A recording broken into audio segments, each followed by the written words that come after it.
wild dogs. In India, we call them dhole. In an ancient Indian language, it means reckless and daring. Strategy, teamwork, speed. These pack hunters are one of the most efficient killing machines in the Indian forests.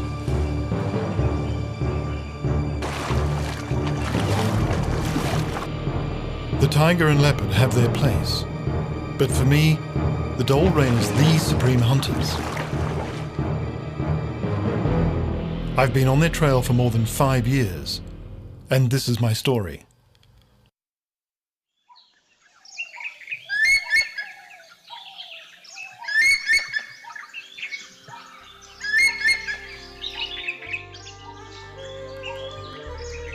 I am Krupaka. I've been filming in the forests of the Nilgiri Mountains for over 15 years. I like to think of them as my own backyard, all 5,000 square kilometers.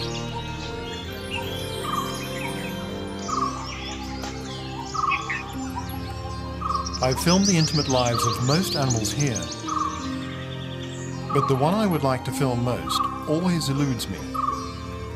They are indeed the phantoms of our forests.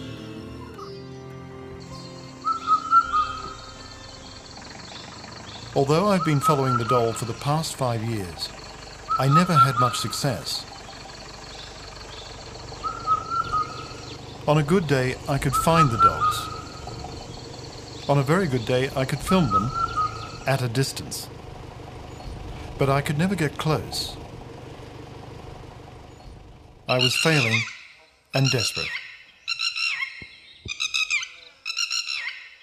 But one man was about to enter my life and change everything.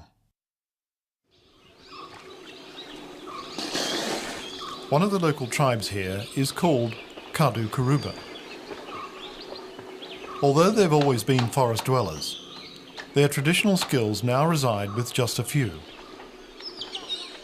I'd heard their leader was one of the best trackers in the Nilgiris. His name was Bomber.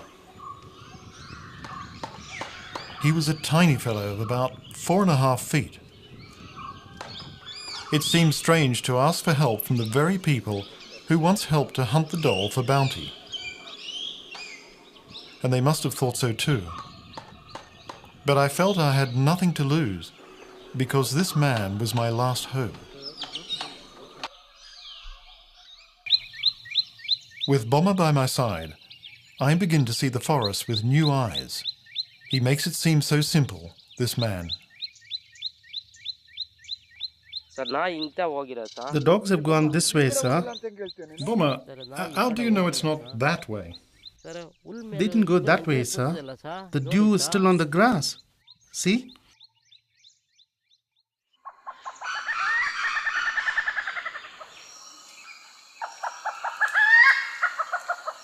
This day began like any other. We'd been tracking for around 2 hours.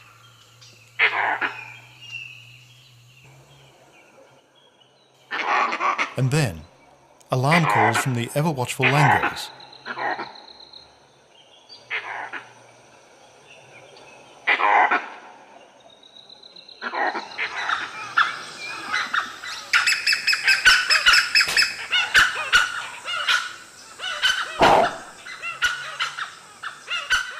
A pack of dholes have treed a leopard.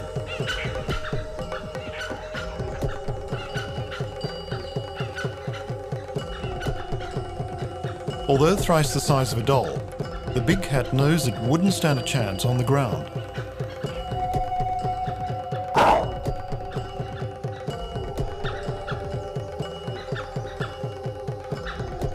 The dhole's sheer audacity and courage, as usual, impresses me.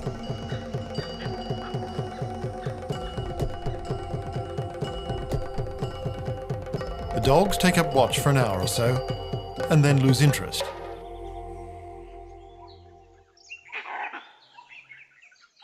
But the leopard doesn't move until long after the dhole have gone.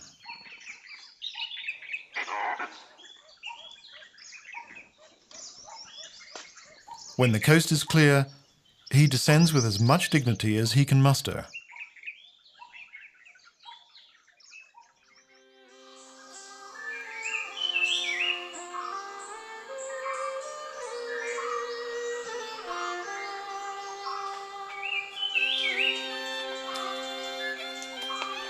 In just a few months, Bomber and I have come a long way.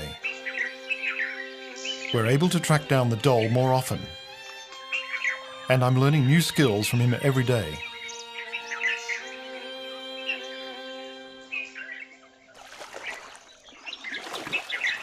We've been following one particular dhole pack, and they're beginning to tolerate our presence. Phantoms have become individuals. We're now familiar with every member of the pack. It comprises 6 pups and 4 adults. This is the alpha male. He's 6 years old. At times he can seem a little cranky, but it's all bluff. That's the alpha male's first lieutenant. 5 years old, he carries a no-nonsense air about him. That young fellow is the third male. At 2 years old, he's just a teenager. But for the pups, he's a mentor, their favourite uncle. And there's the alpha female. More than a mother, she's the heart and soul of the pack. She commands the respect of all pack members, often leading them on hunts, unusual among the dhole. Bomber too admires her, and has named her Kamadi, after his favourite niece. Although we didn't know just yet, Kamadi would soon have a deep impact upon our lives.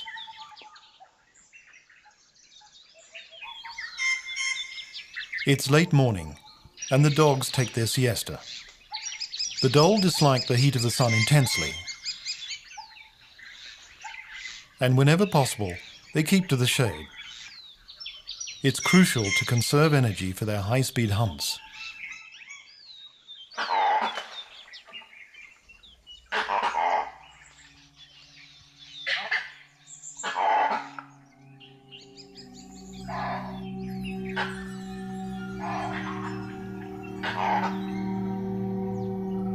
Something's wrong. Kamadi is clearly tense.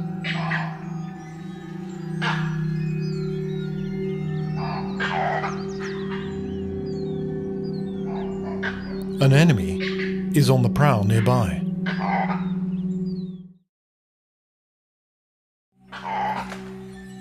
The wild dogs are anxious, especially Kamadi, the alpha female. There must be a predator close by. Her instinct tells her, move. With 6 defenseless pups, she's taking no chances. The dog's actions have alerted us to the presence of a tiger nearby.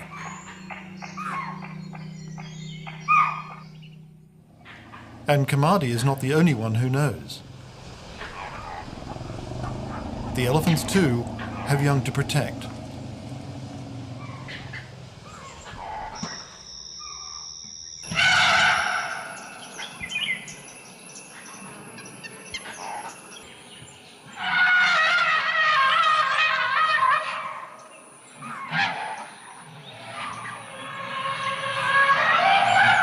It's not unknown for tigers to kill elephant calves.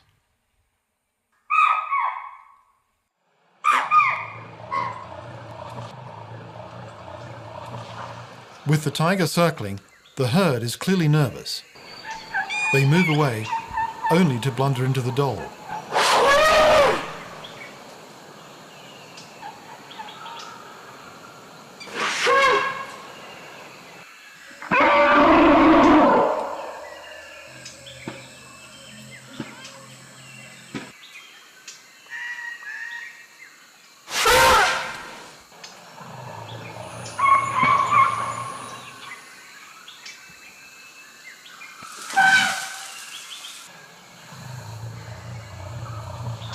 I'm amazed.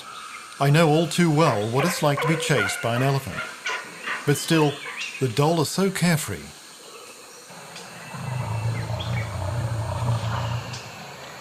After the pups have had their bit of fun, the dogs move off.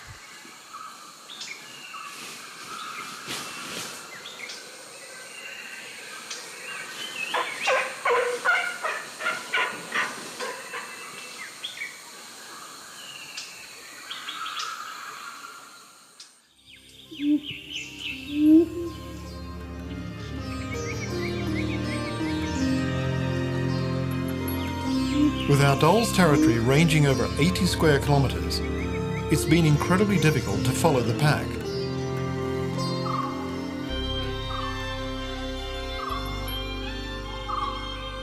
That's why it's so important for us to be accepted by Kamadi and the alpha male. When we do locate them, I feel honoured they now allow us to sit and watch them for hours. In the Indian forests, it's rare that wild animals tolerate the presence of humans.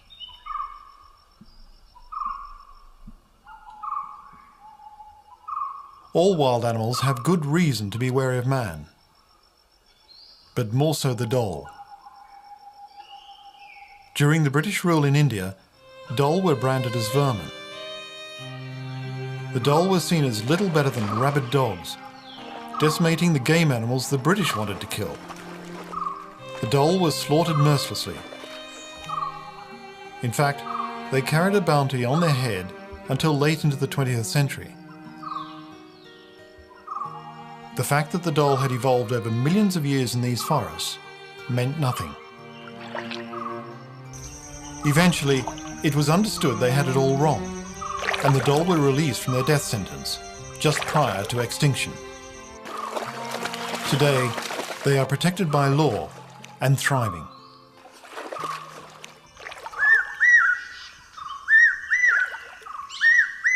It's May.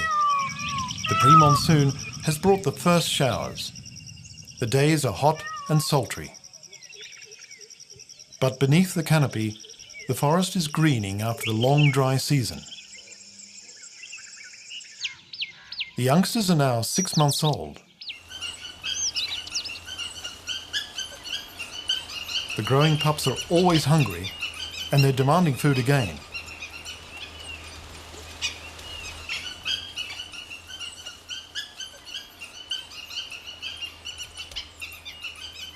They communicate this to the adults by begging. It's instinctive. When they were just puppies, the elders would simply regurgitate the meat fresh from a kill. Now they're too old for that. And their begging is a none too gentle hint for the adults to get on with the hunt. After some time, the adults know they can't put it off any longer.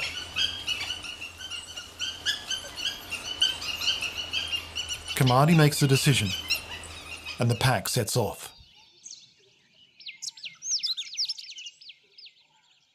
The other large predators in these forests lie in wait for their prey, but the dhole go looking for theirs. The dogs' teamwork and their hunting strategies are crucial to their success. Several kilometers later, they target their victim. This time it's their favorite game, chittle or spotted deer.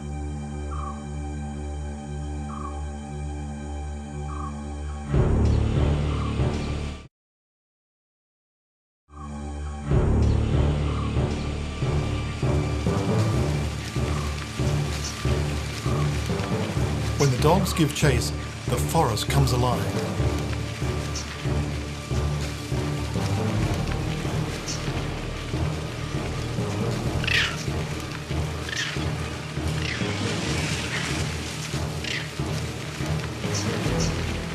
The dogs literally run their victim to exhaustion through a high-speed chase. Us too. It's happening close by. They've cornered a stag. The desperate gasping of the stag directs us, but the battle itself is obscured.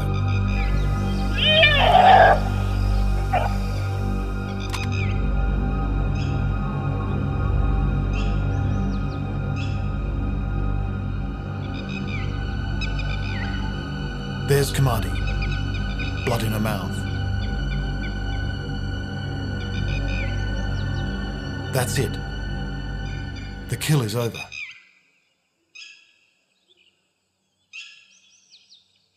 Kamadi hears the first lieutenant calling to the pups who are waiting in the wings.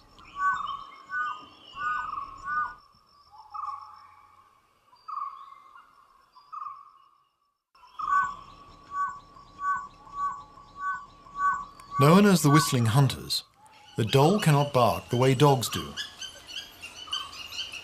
The pups' uncle, who has been guarding them, also hears the call and brings the pups to the kill.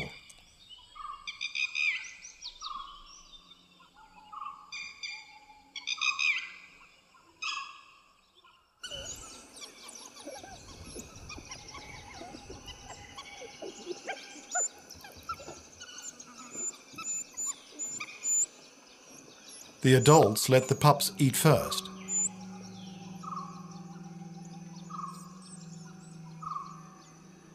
They keep watch.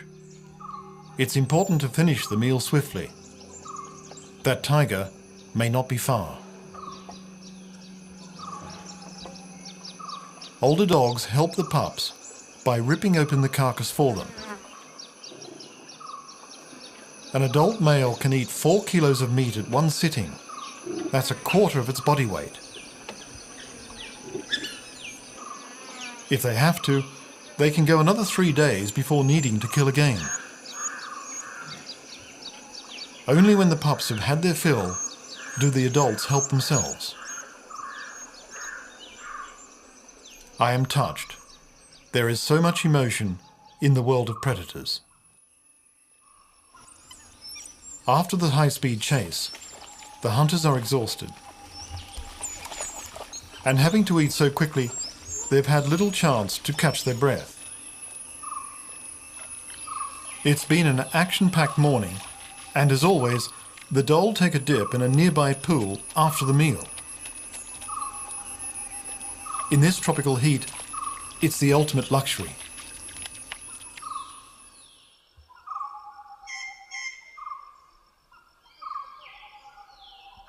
Kamadi seems to have been seriously injured during the hunt. Her back's been opened up by a stag's antler. The whole pack is concerned, and so are we.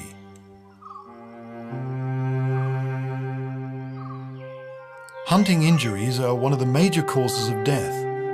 If Kamadi dies, the pack could fall apart. The pack instinctively knows this and take turns to keep the wound clean. Such strong bonds in these social animals never cease to amaze me. We hope she recovers fast.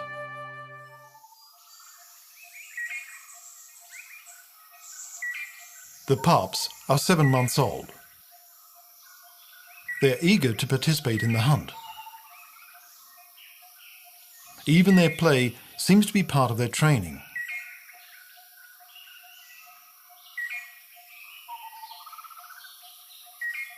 But Kamadi's injury doesn't prevent her from continuing the pups' hunting tuition.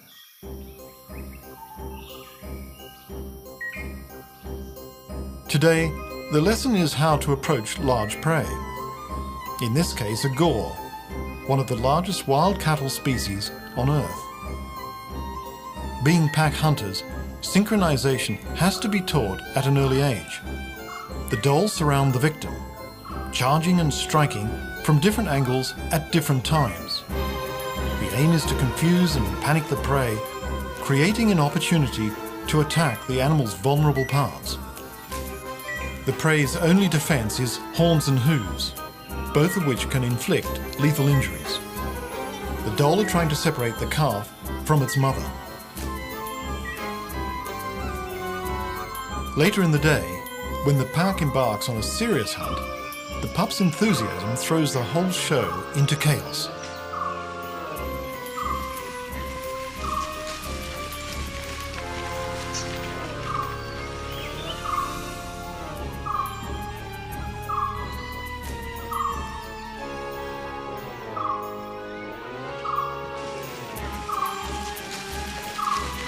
At least this young pup learns one valuable lesson. When in doubt, do nothing.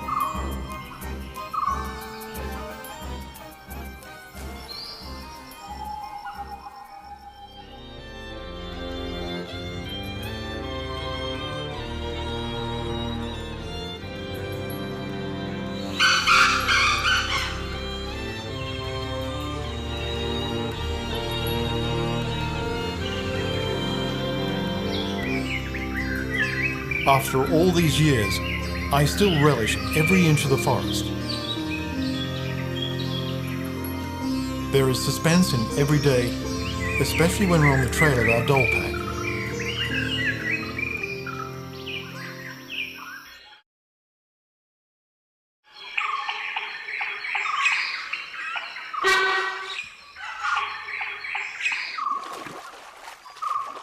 It was the alarm call of the sambar deer that first caught our attention.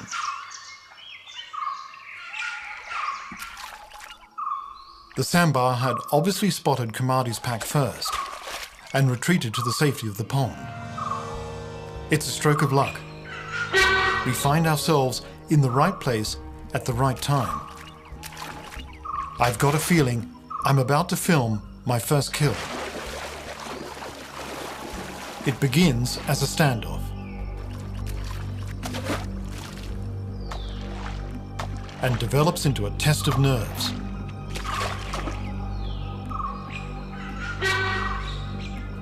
If the sambar can manage to stand their ground in knee-deep water, they'll most likely keep the dogs at bay.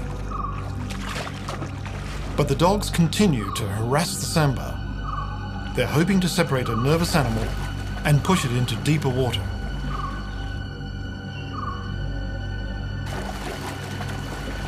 Now, it's a waiting game.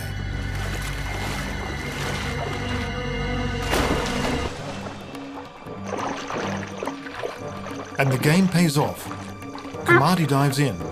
A panic-stricken fawn has broken away.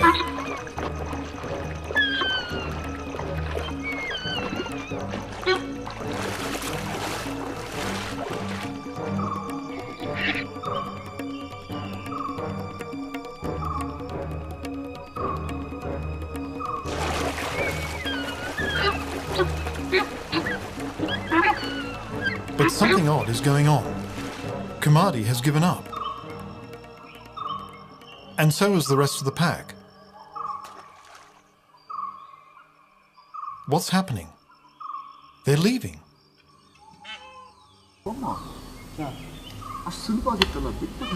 I asked Bomma why the dogs suddenly left, and his answer shocks me. He explains that his people often follow the dogs when they're hunting and take their kill. He tells me they've done that for ages. And naturally, the dogs learned that if they saw humans, there was no point continuing. They just abandoned the hunt. Bomma then even admits to me that the dogs will never make a kill in front of us. And then I remember something.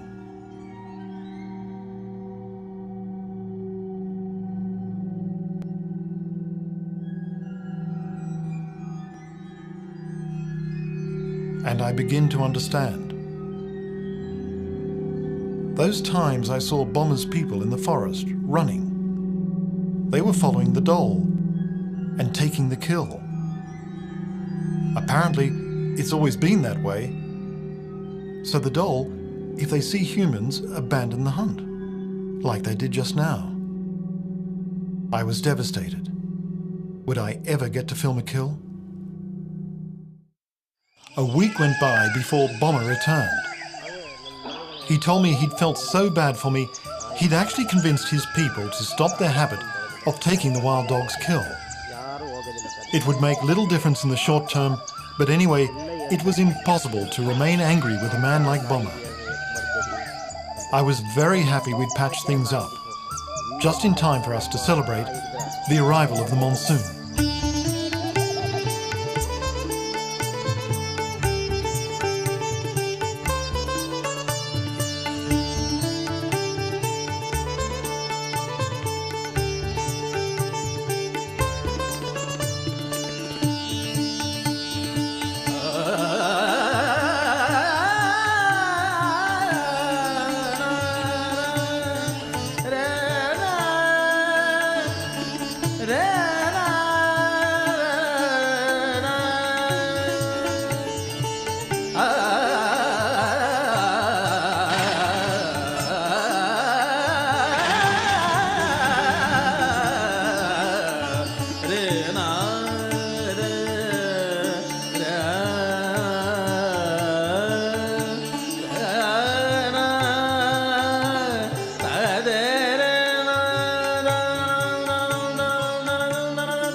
By the end of the monsoon, the wound of the alpha female, Kamadi, is nearly healed.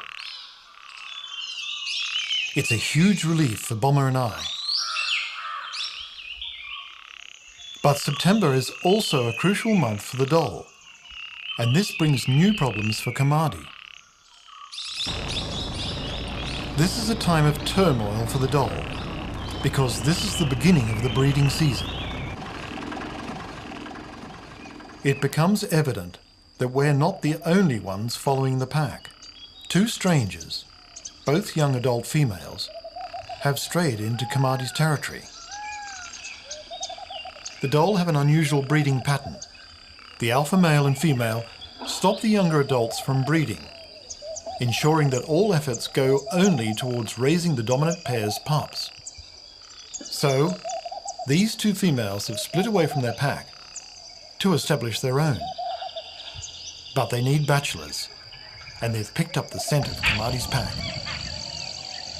Kamadi is having none of it. The eligible bachelors in her pack are also its most efficient hunters. With 6 pups to feed, Kamadi can't afford to lose these breadwinners.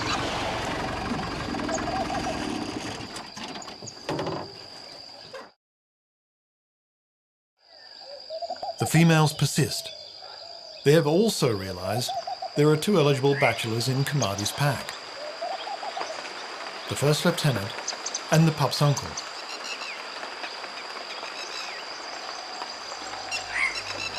They have strayed tantalizingly close to the pack today. I hold my breath as Kamadi approaches them. She looks determined.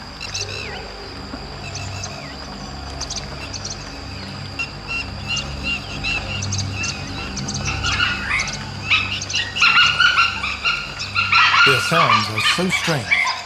I've never heard anything like this before. I wonder what's happening to the females.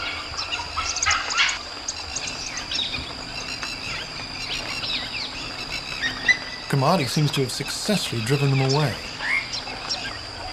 The pack seems all excited.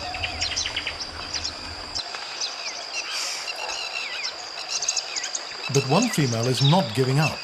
She's back. She's probably ensuring the bachelors get the message loud and clear.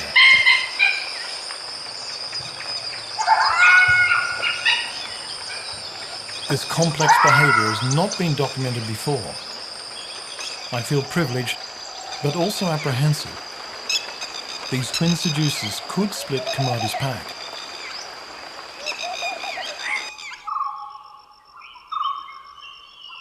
September 26th. The pups have reached adolescence.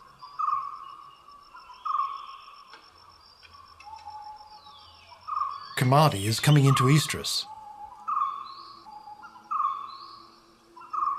Having seen off the 2 females, she flirts with the first lieutenant.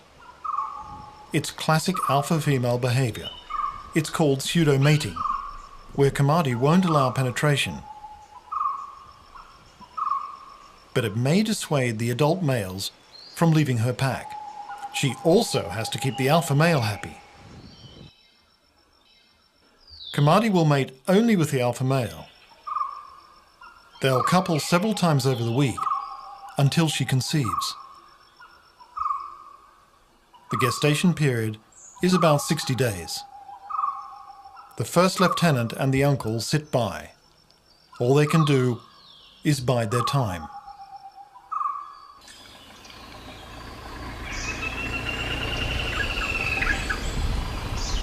Although we'd managed to get closer to the dogs than I'd ever dared hope, there was still that key element of the story that was missing: the kill. It was disappointing, and there seemed no way around it. And then, one evening, we get another chance. We're returning home after not seeing the dogs for the 2nd day running. We hear alarm calls from the east and turn in their direction.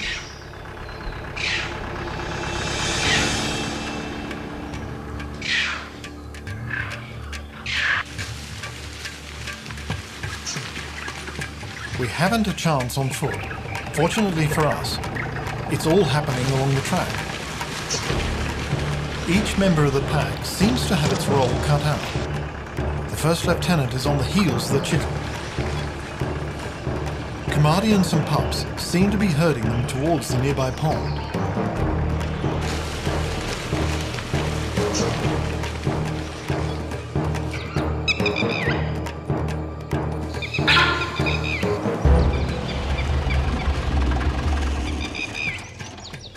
By the time we catch up, the alpha male and the other pups have already taken up their positions around the pond.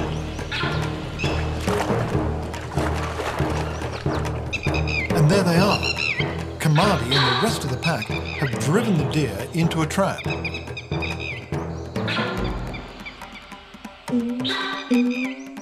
This time we keep low. I'm not taking a chance.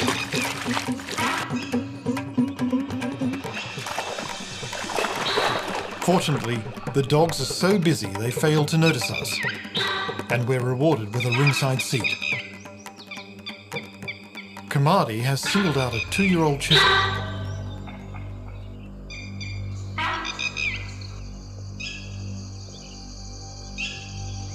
The pups are now old enough to join the fray. They surround the pond and block the exits.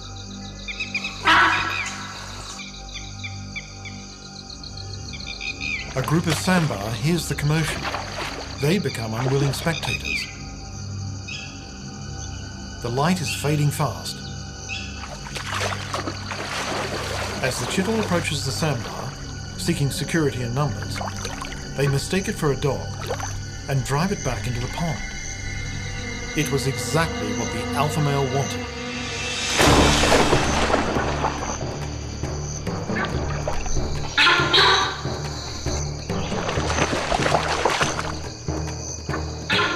The cheetah is trying to get to the bank, but the deep water is favouring the dhole.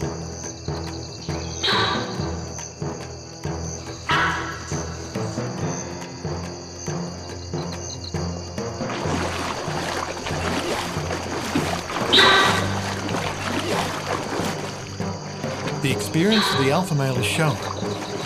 It terrorises the cheetah into swallowing water before the final strike. And there it is.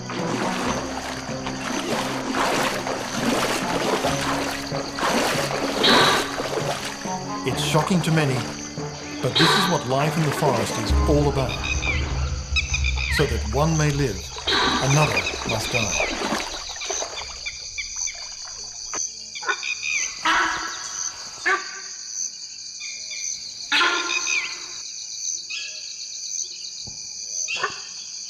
The whole drama has taken around 20 minutes, but to me it feels like seconds.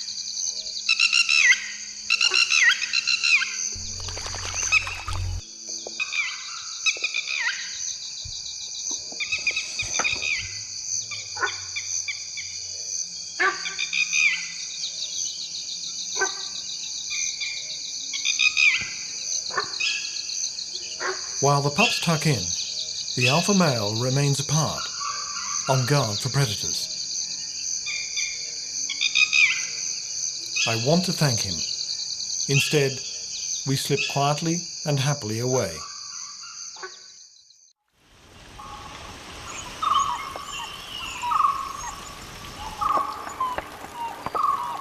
Just 3 days later, we come across the pups crying.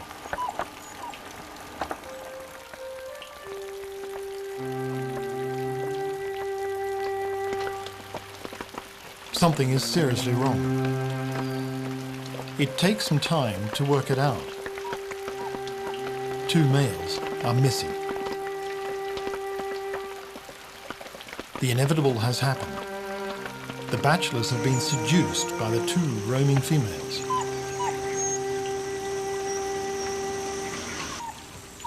The pups look crestfallen. They have neither played nor slept a wink today. Their uncles have left them. Kamadi too looks listless and distracted. Her efforts to keep the two lone females at bay have gone in vain. But it's nature's way of ensuring that the species disperse and survive.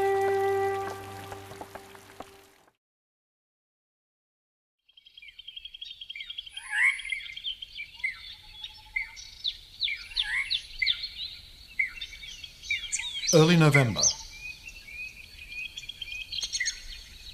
Great news.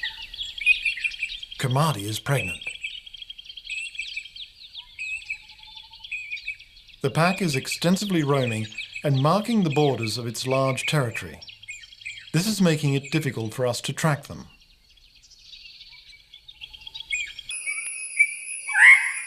December 15th. After the highs of the past few months, the latest dilemma feels like a body blow. Kamadi and her pack have disappeared. We have not seen nor heard them for over a month.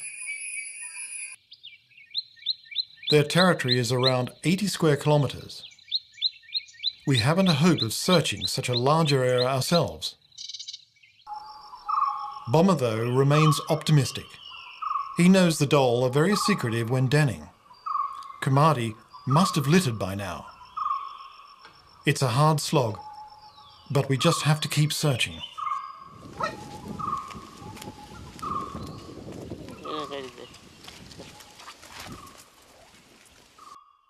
High in the hills, we come across Bomber's people laying small fires at the mouth of crevices in the rocks, hoping to smoke out porcupine.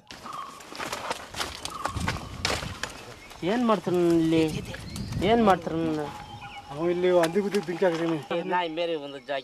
pleads with them to stop, explaining they could stumble across the dhole den and disturb them. They're not happy, but Bomber is both polite and persuasive, and they agree in the end.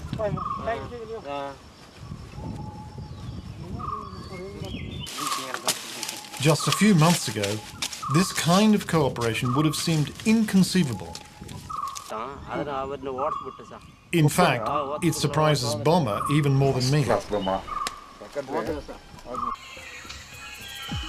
Now and then, we find what seems to be a clue, and then it leads nowhere. I realise just how lucky we've been until now.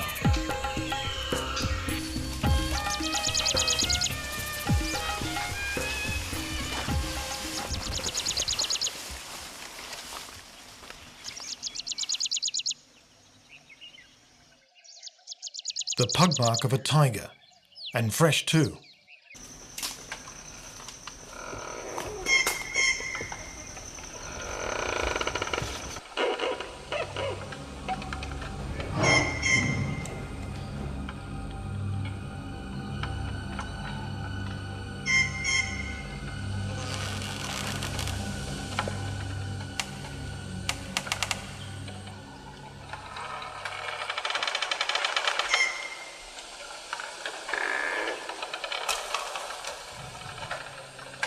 Bomber has spotted something. As I approach, I'm flooded with a sense of dread.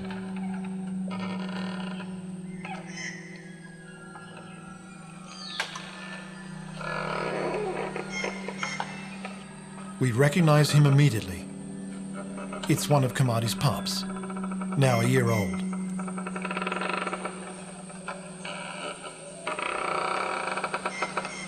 The signs of a tiger attack are clear.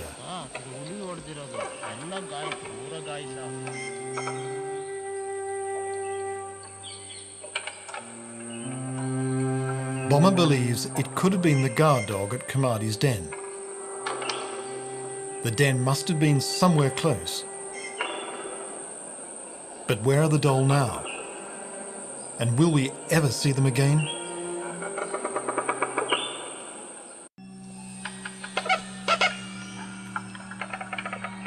The pup killed by the tiger has been a shocking discovery. It's given our search a real urgency. In desperation, Bomber comes up with an extraordinary idea that, at any other time, would seem completely mad. He assembles the men of his hamlet, and I explain our predicament. Could they take some time out and please help us with our search for the doll? Something in our faces and my little speech must have touched them. With renewed hope, we set off in all directions.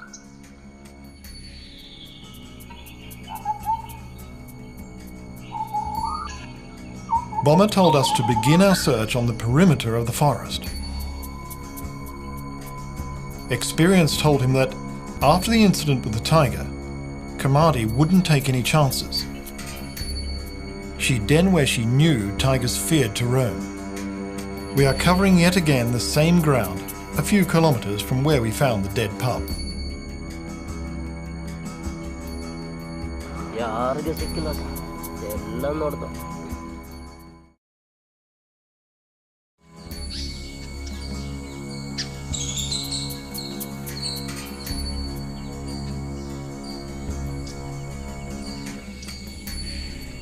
Just as we're on the verge of abandoning the search for Kamadi, Bomber finds a vital clue.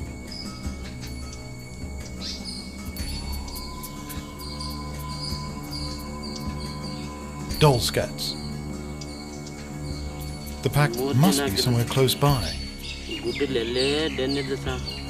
Could this be it?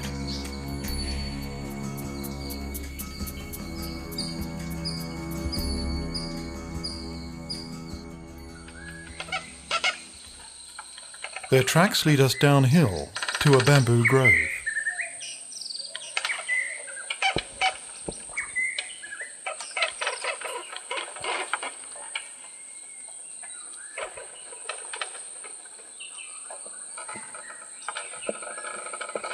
Bomber sees him first, a guard dog.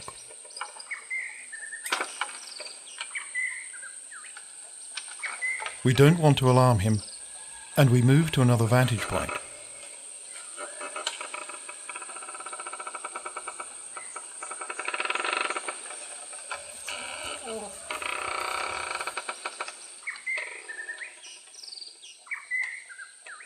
And then we see Kamadi herself. She's bringing the pups out of the den. She must be going to feed them. They look about 25 days old. There's the alpha male. He's regurgitating meat for the pups. He picks out the bones and leaves just the soft meat.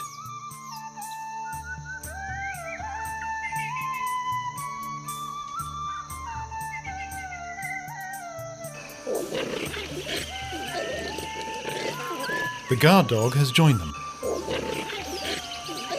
It's the pack's responsibility to feed him, even though there's a slight disagreement.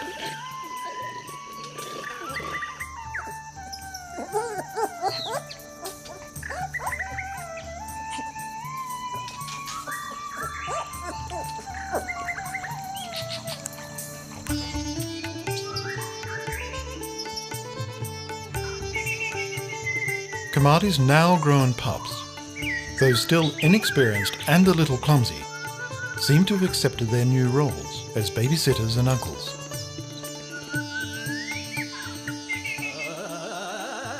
Words cannot describe what we feel at this moment.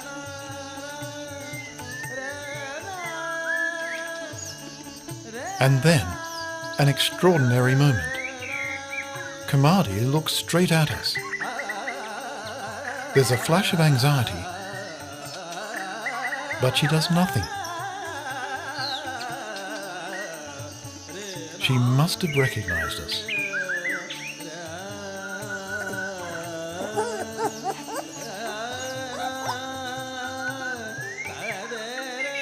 This is the ultimate prize. We've been truly accepted by a wild doll called Kamadi, and it makes our hearts swell with pride.